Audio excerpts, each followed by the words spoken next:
Hello students, welcome to Aryavarta General English. I am BC Pandey.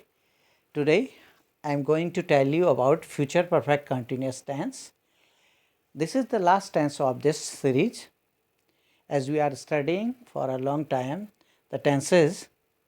So today we are going to study this one last part of the tenses. Let's start for the future perfect continuous tense. जैसे हमने सारे perfect continuous tenses study किए जिनमें क्या होता है कि कोई भी एक्शन वो लास्ट टाइम से पीछे से आगे की ओर एक पीरियड में एक लंबे समय में काम करता हुआ आता है, तो उसमें जो है परफेक्ट कॉन्टीन्यूस का यही नेचर होता है. यही इसमें भी होगा. लेकिन बात यह है कि फ्यूचर में एक कमिंग टाइम से पहले किसी एक पीरियड के टाइम का फिनिश होना या वहाँ तक जारी होना ये पाया जाता है. तो ये परफेक्ट कॉन्टीन्यूस में इस तरह की हम स्टडी करते हैं, इस तरह के सेंटेंसेस. फर्स्ट ऑफ ऑल इसमें हम स्टडी करते हैं कि क्या कौन कौन सी वर्ब, किस प्रकार की वर्ब लगती हैं और क्या इसकी हेल्पिंग वर्ब होती हैं. मेन वर्ब, इसमें जो वर्ब लगेगी वो वर्ब की फर्स्ट फॉर्म में आईएनजी, जिसे हम प्रेजेंट पार्टिसिपल, अब तक मैंने कई बार आपको बताया प्रेजेंट पार्टिसिपल होता है वर्ब की फर्स्ट फॉर्म में आईएनजी लग के. और हेल्पिंग वर्ब जो है विल और शैल के साथ हैव प्लस बीन लगेगा. विल और शैल के साथ हैव और बी. विल और शैल का यूज़ जैसे कि फ्यूचर के सभी टेंसेज में हमने यूज़ किया. विल और शैल का यूज़ कैसे करते हैं? आई और वी के साथ शैल प्लस हैव बीन, और यू, ही, शी, इट, दे, इन सभी के साथ विल और हैव बीन, इनका यूज़ हम करते हैं. क्या है? ये हेल्पिंग वर्ब्स हैं. मेन वर्ब क्या है? वर्ब की फर्स्ट फॉर्म में आईएनजी है. अब हम इसके पैटर्न्स और स्ट्रक्चर्स की स्टडी करते हैं. अफर्मेटिव, नेगेटिव, इंटरोगेटिव सेंटेंसेस में कैसे सेंटेंसेस बनाते हैं. बहुत सिंपल सेंटेंस है, सिंपल टेंस है, कोई ऐसी बहुत बड़ी बात इसमें नहीं है. अफर्मेटिव सेंटेंसेज में सबसे पहले सब्जेक्ट, फिर विल या shall plus have been plus verb की फर्स्ट फॉर्म आईएनजी, जिसे मैं प्रेजेंट पार्टिसिपल कह के आया हूँ, plus time expression plus object. Time expression word मैंने पहले भी परफेक्ट कंटिन्यूअस टेंसेस में यूज़ किया है. टाइम एक्सप्रेशन में whole, throughout, since, for ये यूज़ होते हैं, जो ये इंडिकेट करते हैं कि कोई भी एक्शन एक लंबे पीरियड से होता हुआ आ रहा है. अब फर्स्ट ऑफ ऑल सेंटेंस में she will have been acting for 4 years by the end of this year. अब इसका सेंस क्या है? फ्यूचर में किसी टाइम से पहले तक इंडिकेशन होता है, वो पॉइंट एक निर्धारित किया होता है. उस पॉइंट तक कोई एक्शन जो पीछे से चला आ रहा है उस एक्शन तक वो कंटिन्यू है. तो अब इसका सेंस क्या है? She will have been acting for 4 years by the end of this year. इस साल के अंत तक उससे एक्टिंग करते हुए 4 साल हो जाएंगे. कहने का सेंस है इस साल के अंत तक पीछे से वो 4 सालों से एक्टिंग करता आ रहा होगा. एक्टिंग का, सिंस एक्टिंग उसका प्रोफेशन होगा, वो एक्टिंग का काम करता आ रहा होगा. नेगेटिव सेंटेंस में जिसमें नॉट का यूज़ करते हैं, सब्जेक्ट विल और shall plus not plus have been, verb की first form ING, time expression plus object. अब क्या है? We shall not have been living for 10 years by the end of this month. We shall not have been living for 10 years by the end of this year, of this month. We shall not have been living in this city. इसको थोड़ा सा sense और clear कर देते हैं. In this city, यहाँ पर in this city. अब ये सेंस क्या बनेगा? We shall not have been living in this city for 10 years by the end of this month. हम इस मंथ के लास्ट तक, इस मंथ के अंत तक इस शहर में रहते हुए हमें क्या होगा? 10 साल हो जाएंगे. सॉरी, 10 साल नहीं हो पाएंगे. मैंने कैंसर अभी कंप्लीट होने में, 10 साल कंप्लीट होने में अभी समय है. तो we shall not have been living in this city for 10 years by the end of this month, इस महीने की लास्ट तक, इस महीने के अंत तक इस शहर में रहते हुए मैं 10 साल नहीं हुए होंगे। ये इसका सेंस है, नेगेटिव सेंस बनाने के लिए। अब interrogative sentence, first of all single interrogative कैसे बनाते हैं, पहले की तरह जैसे हम करते आए हैं। हेल्पिंग वर्ब सबसे पहले विल और शैल, फिर सब्जेक्ट, फिर have plus be plus verb की first form ING plus time expression plus object जैसा पैटर्न। तो अब क्योंकि बहुत सारे सेंटेंसेस हमने कर लिए हैं तो पैटर्न लगभग सिमिलर होते हैं। तो will you have been doing your homework for 2 hours by 5 PM tomorrow. कल 5 बजे तक क्या तुम्हें अपना होमवर्क करते हुए 2 घंटे हो रहे होंगे।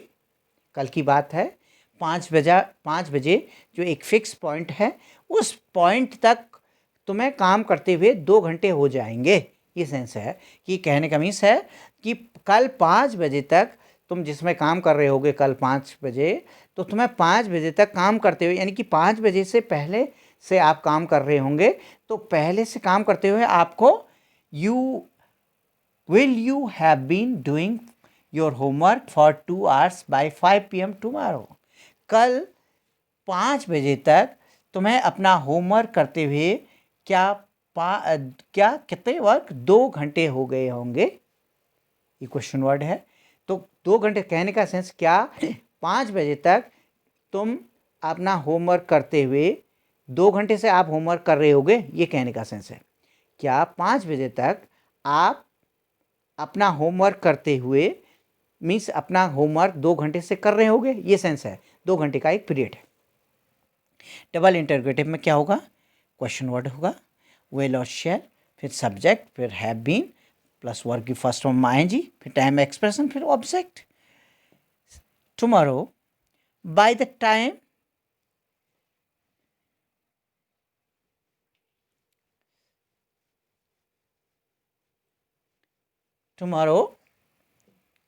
by the time the sun sets, how long will these farmers have been plowing their fields? कल by the time the sun sets, मैंने जैसे बताया था कि फ्यूचर में एक फ्यूचर का कोई एक पॉइंट डिसाइडेड होता है, उस डिसाइडेड पॉइंट तक by the time, उस डिसाइडेड पॉइंट तक ये सेंस है। तो क्या है, योर डिसाइडेड पॉइंट क्या है, सनसेट है। तो tomorrow by the time the sun sets, how long will these farmers, ये हाउ लॉन्ग ये क्वेश्चन वर्ड भी है, ये टाइम एक्सप्रेशन है। How long will these farmers have been ploughing their fields, कल दिन खत्म होने से पहले यानी कि सूरज ढलने से पहले ये किसान कितने समय से, कितने लंबे समय से अपना खेत जोत रहे होंगे। फिर से, कल सूरज ढलने से पहले ये किसान कितने घंटे से अपना खेत जोत रहे होंगे, कितने समय से अपना खेत जोत रहे होंगे। तो ये है पीछे से, यानी कैंस का मीन्स है ये है कि जब सनसेट होगा उससे पहले ये काम करते आ रहे होंगे। अब क्या है कि जो फ्यूचर परफेक्ट कंटिन्यूअस, ये तो बहुत सिंपल है, जो बातें दूसरे टेंसेज में वही इसमें होनी है। लेकिन अब थोड़ी सी बात जो थोड़ा डिफर करती है वो क्या है, future perfect continuous tense denotes an action shown to be in progress over a period of time ending in the future. जैसा मैं अभी बताया था मैंने कि फ्यूचर परफेक्ट कंटिन्यूअस में कोई भी एक्शन जो पीछे से चलता आ रहा है, एक टाइम पॉइंट पे जहाँ पर वहाँ तक वो चलता आ रहा है या वहाँ पर ख़त्म होता हो महसूस होता है, या progress, it is normally use for work in progress with a time expression beginning with by then by that time extra. इसमें वो जैसे कि और टेंसेज में हम यूज करते हैं, ऐसा ही इस टेंस में by then by that time का यूज होता है। ठीक है, ये फ्यूचर परफेक्ट कंटिन्यूअस में किसी कार्य की फ्यूचर में किसी अवधि में, अवधि का मीन्स एक पीरियड, निश्चित समय से पूर्व जारी होना पाया जाता है। लेकिन यही कार्य संख्या में बटा हो तो फ्यूचर परफेक्ट का प्रयोग करते हैं। अब जब हम एक एक्शन है, वो एक्शन एक पॉइंट ऑफ टाइम पर फिनिश हो रहा है या वहाँ तक होता आ रहा है, तब तो फ्यूचर परफेक्ट कंटिन्यूस में होगा। लेकिन अगर वो उस पॉइंट पर जो काम हो रहे हैं वो या पॉइंट हो या हम उस टास्क को, उस एक्शन को नंबर्स में डिवाइड करते हैं, तो फिर हम परफेक्ट का यूज़ करते हैं। वहाँ परफेक्ट कॉन्टीन्यूस का यूज़ नहीं करना चाहिए, वहाँ पर परफेक्ट का यूज़ करना चाहिए। जैसे कि he will have been waiting for me for an hour by the time I get there। अब देखो ये सिंपल सा सेंटेंस है, एक ही एक्शन है। he will have been waiting for me, वो मेरा इंतज़ार कर रहा होगा for an hour, 1 घंटे से ही, by the time I get there, जब मैं वहाँ पहुँचा हूँगा तो उसे मेरी वेट करते हुए उसे 1 घंटा हो गया होगा, या वो मेरा 1 घंटे से वेट कर रहा होगा जब मैं वहाँ पहुँचाऊँगा। ये तो सिंगल एक्शन है। By the end of this month, my brother will have been climbed 50 mountains। अब देखें, by the end of this month, इस महीने के अंत तक my brother will have climbed 50 mountains, मेरा भाई 50 पहाड़ियों पर या 50 पर्वतों पर उसने चढ़ाई कर ली होगी। कहने का मीन्स जो वो माउंटेनियर है, उसने जो है इस महीने के लास्ट तक 50 पहाड़ियों में चढ़ाई कर ली होगी। तो 50 नंबर होने की वजह से bye the time this month my brother will have आया, बीन नहीं आया, न वर्ब की फर्स्ट फॉर्म में आईएनजी आई है, तो ये फ्यूचर परफेक्ट बना है बिकॉज टास्क क्या है, 50 नंबर ऑफ टास्क हैं, तो इसलिए फ्यूचर परफेक्ट में है।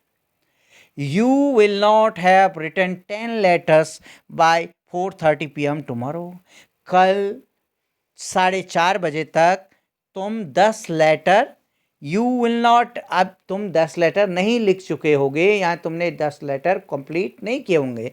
अब 10 लेटर्स हैं, तो 10 लेटर्स की वजह से जब वो टाइम, जो टास्क है नंबर में डिवाइड हो गया, तो वहाँ जैसे मैंने ऊपर बताया कि वो फ्यूचर परफेक्ट में होगा, वो फ्यूचर परफेक्ट कंटिन्यूस में नहीं होगा। You will not have written 10 letters by 4:30 PM tomorrow. ये इसकी खास बात है कि जब नंबर में टास्क होते हैं तो उसमें हम जो है फ्यूचर परफेक्ट कंटिन्यूस नहीं करते हैं, उसमें फ्यूचर परफेक्ट करते हैं।